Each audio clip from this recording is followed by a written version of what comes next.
आज हमारे साथ मिश्राम साहब जुड़े हैं। सर, हम आपका हमारे चैनल पर स्वागत करते हैं। धन्यवाद। सर, हाल ही में अभी 15 अगस्त के दिन नरेंद्र मोदी लाल किले में जब स्पीच कर रहे थे तो उन्होंने आरएसएस को भारत का सबसे बड़ा एनजीओ कहा और आरएसएस में लगातार संविधान विरोधी गतिविधियां होते रहती है, उसमें आरोप लगाए जाते हैं। तो क्या यह बयान नरेंद्र मोदी का सही था? आरएसएस के लोगों ने ही नरेंद्र मोदी को प्रधानमंत्री बनाने में महत्वपूर्ण रोल प्ले किया। स्वाभाविक है कि नरेंद्र मोदी आरएसएस को सर्टिफिकेट देने का काम करे। उसके पीछे एक और रणनीति है, वो रणनीति नरेंद्र मोदी की नहीं, आरएसएस की है। वो रणनीति ये है कि आरएसएस को अदर बैकवर्ड क्लासेस के अंदर लोकप्रिय बनाया जाए जी। क्योंकि एक ओबीसी के आदमी को प्रधानमंत्री बनाया गया, मगर उतना प्रभाव जो है ओबीसी के अंदर भाजपा और आरएसएस के लोग नहीं बना पाए जितना वो उम्मीद कर रहे थे। और उनको ये भी डर है कि आने वाले चुनाव में अगर ओबीसी के लोग जाति आधारित गिनती ना करने की वजह से नाराज़गी के चलते अगर विरोधी पार्टी का जो गठबंधन है उस गठबंधन की तरफ अगर मान लो चले गए जी, तो लेने के देने पड़ सकते हैं, चुनाव हारा जा सकता है। ये सारी आशंकाएं उनके मन में है और इसलिए आरएसएस ने प्रधानमंत्री पद का, प्रधानमंत्री का आरएसएस के संगठन के लिए इस्तेमाल किया। नरेंद्र मोदी को ये इस्तेमाल होने नहीं देना चाहिए था। ये एक दुखद बात है, मगर नरेंद्र मोदी की भी ये मजबूरी है कि आरएसएस ने तो उनको प्रधानमंत्री बनाया, तो स्वाभाविक रूप से उसकी प्रशंसा करने के अलावा उसके पास कोई विकल्प नहीं था। 12 साल के इतिहास में ये पहली बार है जी प्रशंसा करने का मामला। तो निश्चित रूप से ओबीसी के अंदर नेटवर्क फैलाने के लिए इसका उपयोग करने का मकसद है। प्रधानमंत्री ओबीसी के हैं लेकिन अभी तक जनगणना भी नहीं की है, बात भी नहीं करते हैं। ये एक बड़ा मुद्दा हम लोगों ने बनाया है और इस पर भारत बंद भी हमने किया जी। और आने वाले समय में जब तक ओबीसी की जाति आधारित गिनती नहीं होती और सभी जाति समूहों की गिनती नहीं होती, क्योंकि ओबीसी की मान लो गिनती करो और सभी जातियों के समूहों की गिनती ना करे, ब्राह्मणों की गिनती ना करे, क्षत्रियों की गिनती ना करे, वैश्यों की गिनती ना करे, तो ओबीसी का तुलनात्मक आंकड़ा नहीं निकलेगा।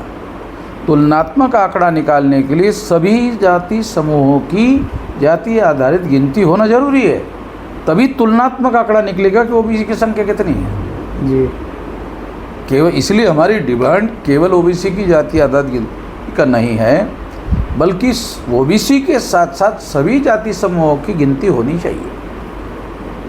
साहब, ईवीएम का मुद्दा लोकतंत्र का आज सबसे बड़ा मुद्दा है, लेकिन विपक्षी पार्टियां वोट चोरी की बात करते हैं लेकिन ईवीएम के मुद्दे को प्राथमिकता नहीं देते, उसको नहीं उठाते। इस पर आपका क्या? ईवीएम के मुद्दे पर कांग्रेस और बीजेपी और कांग्रेस का कंसेंसस है और ईवीएम को जो कांग्रेस को वोट देने वाले एससी एसटी ओबीसी माइनॉरिटी के लोग हैं वो नहीं चाहते। बीजेपी को जो एससी एसटी ओबीसी माइनॉरिटी के लोग वोट देते हैं वो भी ईवीएम को नहीं चाहते हैं। यानी 60 से लेकर 80% तक लोग ईवीएम के विरोध में है, ईवीएम को हटाने के पक्ष में है। मगर कांग्रेस और बीजेपी के लोगों का आपस में गठबंधन हो गया है इस मुद्दे के लेकर। वो शो करने की कोशिश करते रहते बीजेपी के विरोध में, अगर इस मुद्दे पर दोनों गठबंधन एक है साहब, उसका इस्तेमाल कर रहे हैं, ईवीएम को बचाने की कोशिश कर रहे हैं। वोटर लिस्ट का मुद्दा अकेले मुद्दा नहीं है, वो ईवीएम वोटर अपने आप गड़बड़ी नहीं करता है, वो ईवीएम के साथ मिलकर गड़बड़ी हो सकती है। साहब, लेकिन अभी बिहार का चुनाव है और एकदम से वोट चोरी का मुद्दा उठा दिया गया और ईवीएम का मुद्दा कहीं दिख नहीं रहा है। इस पर आपका क्या कहना है? इसका खामियाजा हो सकता है विरोधी गठबंधन को भुगतना पड़े और ये बात उनको बाद में एहसास हो जाए कि हमको ईवीएम का मुद्दा उठाना चाहिए था। तो हम लोग ईवीएम का मुद्दा अभी भी उठाए हुए हैं, ईवीएम का मुद्दा हमने नहीं छोड़ा।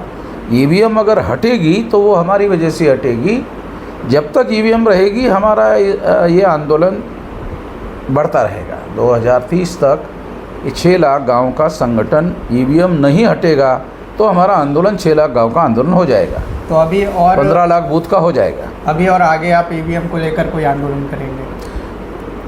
2030 तक ये आंदोलन हमारा चलता रहेगा ईवीएम हटाने का, और जब तक ईवीएम हटेगी नहीं तब तक ये आंदोलन हम पीछे नहीं लेने वाले।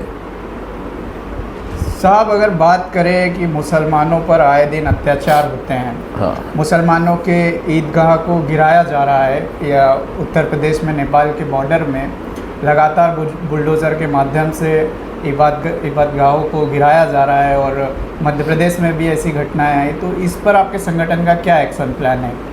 ये हम लोग सारे देश भर में इसका विरोध कर चुके हैं जी, और इसका विरोध भी हमारा जारी रहेगा, क्योंकि ये कोई मौलिक मुद्दा नहीं है, मगर वो ऐसा करने का काम जारी रखे हुए हैं। उसके पीछे एक आरएसएस भाजपा का षड्यंत्र ये है कि SC ST OBC के लोगों को प्रतिक्रिया में हिंदू बनाया जा सकता है, प्रचार के द्वारा हिंदू नहीं बनाया जा सकता।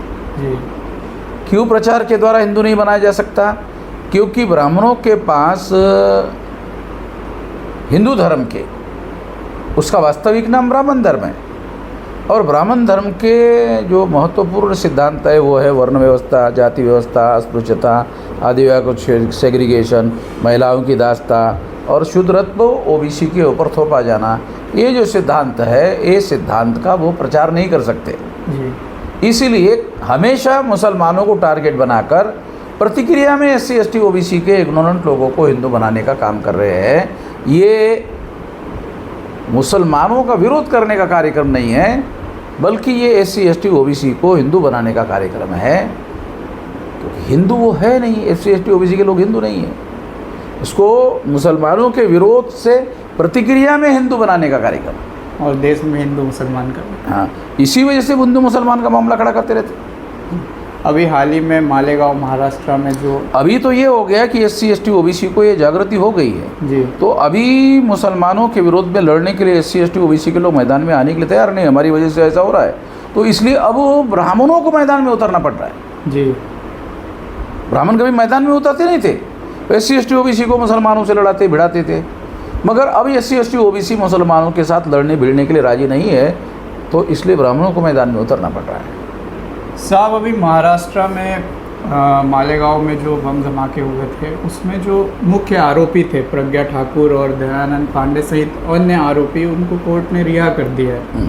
तो इस पर आपका क्या कहना है? इस पर समाज पे इस पर राज्य सरकार के द्वारा वरिष्ठ न्यायालय में अपील किया जाना चाहिए, और ये जानकारी मिली है कि अभी सरकार ने अभी तक अपील नहीं किया जी।